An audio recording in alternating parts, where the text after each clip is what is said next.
मेरा नाम है लालू। मैं काम करता हूँ चालू, खाता हूँ खाना और रोज गाता हूँ गाना। अरे यार, आज तो बहुत देर हो गई। इस डरावने जंगल को देखकर तो मेरे हाथ पैर ठंडे हो गए हैं। अगर मैं समय पर गांव में नहीं पहुंचा तो मालिक बहुत डांटेंगे। अभी लालू को एक आवाज सुनाई देती है। सुनिए लालू जी। अरे, मुझे आवाज किसने दी? तभी लालू को सामने कुछ दूर एक सुंदर लड़की खड़ी दिखाई देती है। अरे भाई, ये लड़की इतनी रात को इस डरावने जंगल में अकेली क्या कर रही है? चलकर पूछता हूँ। फिर लालू अपनी बैलगाड़ी उस लड़की के सामने लाकर रोक देता है और उससे पूछता है, अरे सुनिए, आप इतनी रात को इस डरावने से जंगल में अकेली क्या कर रही हैं? तभी वो लड़की बड़े प्यार से बोलती है।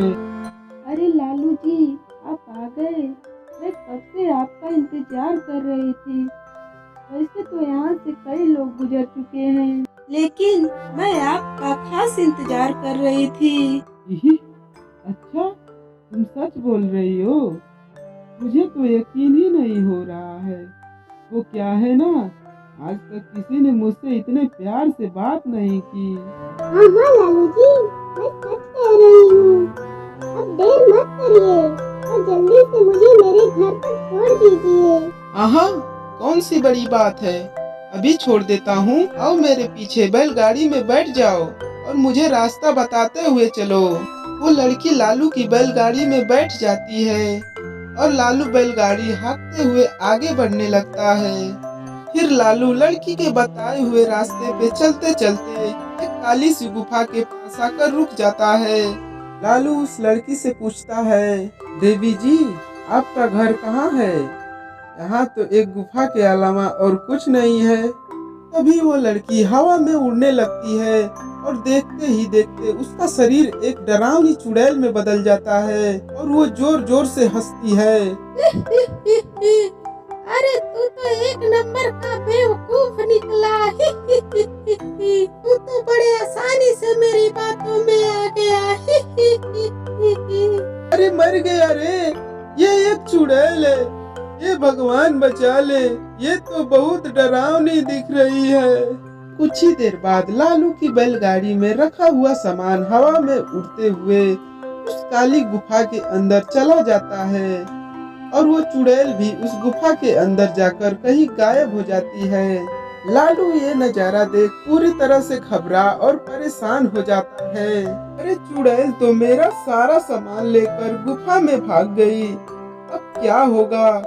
अगर मैं गांव में खाली हाथ गया तो मालिक मेरी अच्छी खबर लेंगे और इस बात का कोई भी यकीन नहीं करेगा। फिर आखिर वही हुआ। लालू के मालिक भीगू सेठ को लालू की किसी बात पर थोड़ा सा भी यकीन नहीं हुआ। भीगू सेठ को लगा कि लालू झूठ बोल रहा है और उसने ही लालच में आकर सारा सामान चुरा लिया है। फिर क्या, लालू को बेईमान समझकर भीगू सेठ उसे काम से निकाल देता है। अगले दिन अपनी दुकान में परेशान भीगू सेठ गुस्से में बड़बड़ाता है, अरे दुकान में तो सामान बिल्कुल भी नहीं है। अब मुझे ही शहर जाकर सामान लाना होगा। फिर वो अपनी बैलगाड़ी लेकर शहर चला जाता है। शहर से सामान लेकर जंगल के रास्ते गांव लौट रहा था।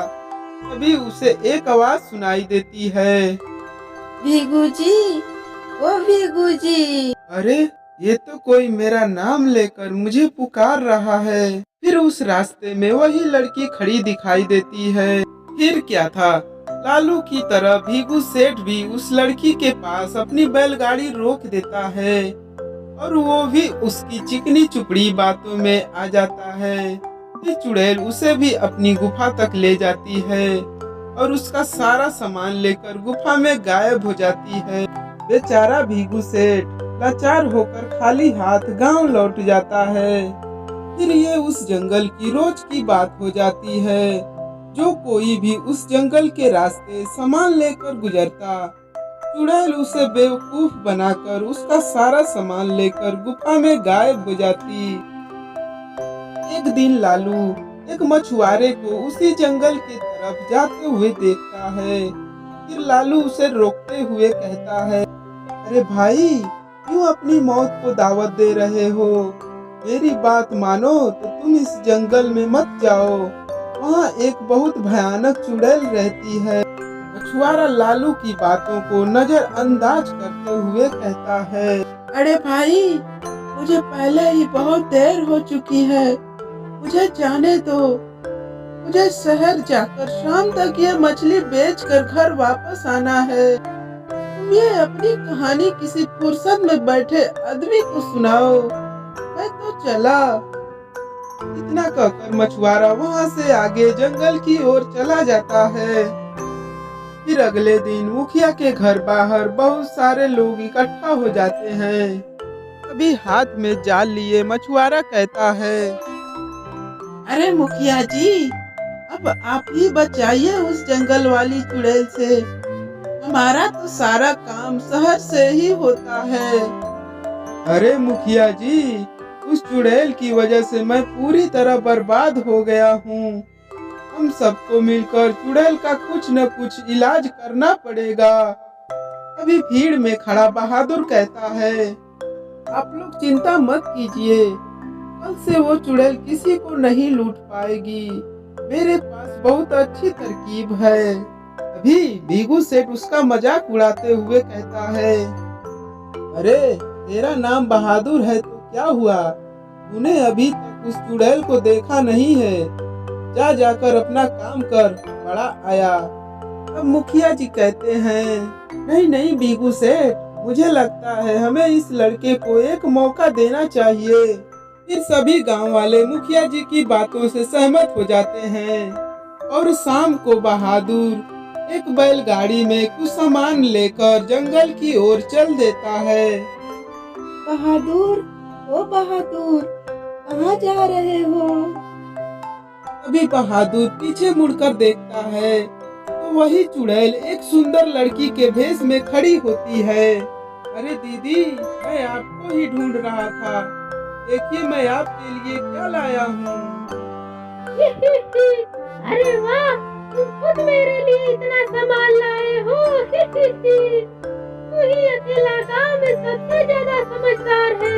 जरा देखो, मैं भी खुल के, बड़ी भूख लगी है। जैसे ही चुड़ैल उस सामान पर से कपड़ा हटाती है, भगवान हनुमान जी की तेज रोशनी उस मूर्ति के अंदर से निकलती है और चुड़ैल अपने असली रूप में आकर जलने लगती है। अरे मैं तो जल रही हूँ, बचाओ, मुझे बचाओ, जय बजरंगबली। अरे मर गई रे।